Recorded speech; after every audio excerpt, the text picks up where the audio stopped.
So for this next section, we're going to open up the Bobber 500 and show you, this is the heatsink on the back of the unit. This dissipates all the heat, and we'll separate the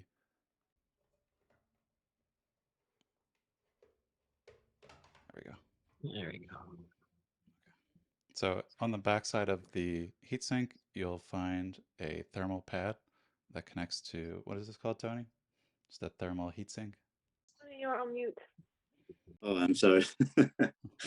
So you can tilt your the box so you can see from the side, and the heatsink very thick and connected directly on top of the CPU.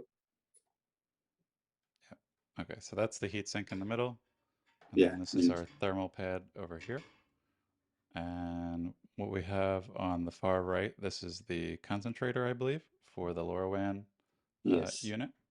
Mm-hmm. And I believe this is the connection for that unit. Yeah. And you see those things on the bottom? Yep.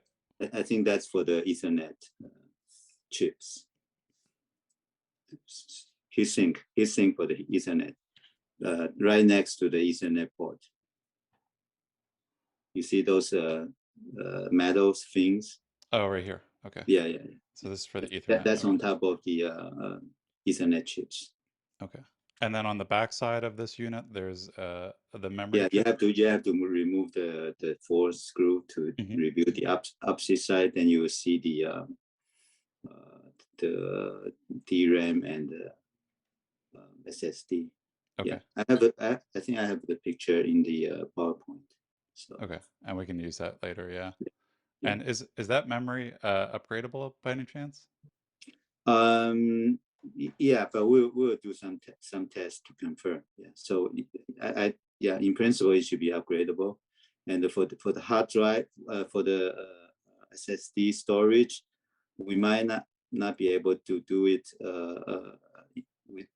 by customer, because those security things that William mentioned. So you how do you say that? The signature of the security will change, so that will prevent you from booting, and also the encryption of the disk data also prevent you. But it's upgradable from the factory. So that's the inside of the Bobber 500 without tearing it down too much further. And doing this would actually void your warranty, correct? So you don't want to do this at home. Right? Yeah. Yeah, if you have any repairs that need to be made, please do them, send them to us, and we'll work on those issues.